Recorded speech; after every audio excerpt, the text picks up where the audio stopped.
The moment I stepped into her house, I knew I should have turned around. The laughter spilling out into the evening air sounded wrong to me, too alive, too bright for a place that once held so much grief. My hand froze on the gate as a single thought hit me hard: I'm not ready for this. But before I could leave, the door opened, and she was there, smiling softly like she had been waiting for me all along. It had been 3 years since my brother died. 3 years of learning how to breathe without him, how to pretend the empty chair at family gatherings didn't scream his name. His wife, Aisha, had survived him in a way that still amazed me. She didn't collapse. She didn't disappear. She carried on, quietly, bravely, raising their daughter, keeping his memory alive without drowning in it. When she invited me to her birthday party, I almost refused. It felt strange celebrating anything in a house where I once mourned. But something in her message, gentle, personal, almost hesitant, made me say yes. Inside, the house was warm, filled with familiar faces and soft music. Balloons floated near the ceiling, and fairy lights wrapped around the curtains. It looked like a home again, not a shrine to loss. Aisha moved through the room greeting guests, her smile steady but her eyes searching. When they found mine, something shifted. It wasn't joy or sadness, it was recognition, like we both knew this moment mattered more than we were ready to admit. As the night went on, memories crept in through every corner. The couch where my brother used to sit, the kitchen where he once burned tea and laughed it off. I felt like an intruder in my own past. When I finally stepped outside for air, the noise behind me faded, and the night wrapped around me in silence. That's when I heard her footsteps.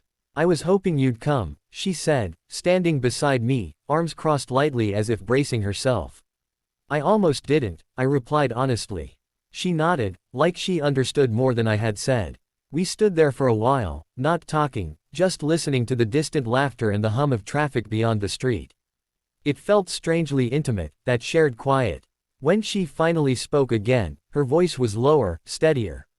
"Thank you for being here," she said. "It means more to me than you know."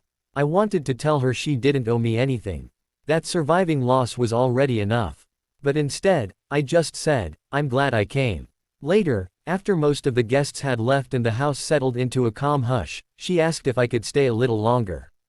We sat at the dining table with half-finished cake between us, the candles melted into waxy puddles. Her daughter was asleep upstairs.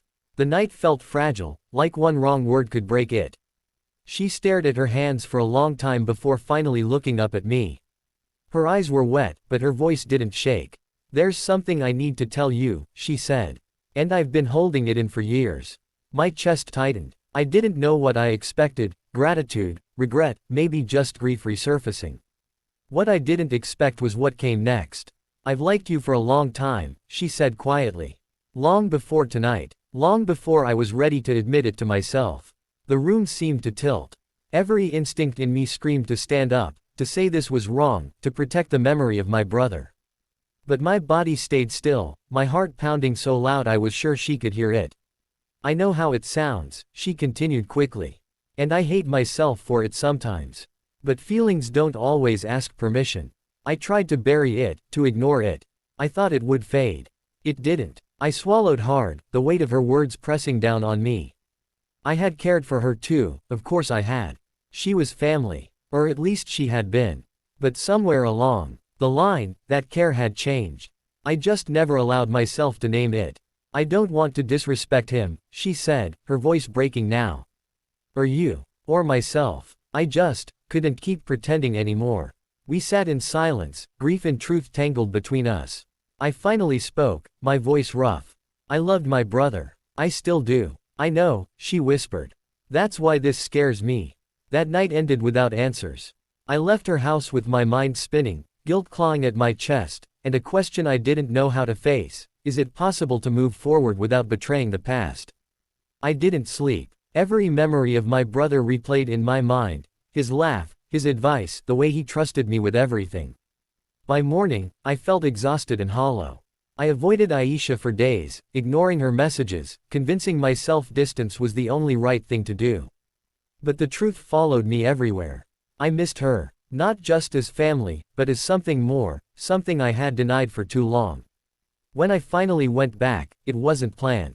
I just found myself standing outside her door, heart racing, hands trembling. She opened it slowly, surprise flickering across her face before relief replaced it. "I was scared you'd never come," she said. "So was I admitted. We talked for hours that day. About grief. About guilt. About how lonely survival can be. She told me how, after my brother's death, the world expected her to stay frozen in mourning, as if loving again would erase what she had lost. I told her how I felt trapped between loyalty and honesty, terrified of disappointing someone who wasn't even here anymore. At one point, she said something that stayed with me. Loving again doesn't mean loving him less.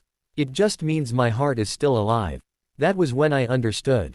My brother's memory wasn't something fragile I had to guard from happiness. It was something strong enough to coexist with it.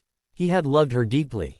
And if he were here, I knew, somehow, I knew he would want her to live, not just survive. We didn't rush anything. There were boundaries, tears, moments where doubt crept back in.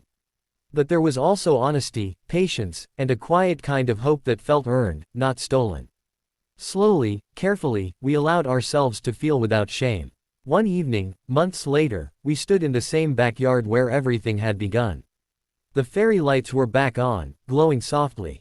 She smiled at me, not the careful smile of someone protecting herself, but the open smile of someone finally at peace.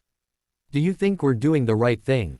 she asked. I took her hand, feeling the steady warmth of it. "I think we're doing the brave thing. Life doesn't always follow the rules we expect. Sometimes it asks us to carry love and loss at the same time, to honor the past while still choosing the future." That night, as I looked at her, strong, kind, still healing, I realized that moving on wasn't an act of betrayal. It was an act of faith. Faith that love doesn't end with death. Faith that healing is allowed. And faith that even after the deepest loss, life can still surprise us with something gentle, honest, and real.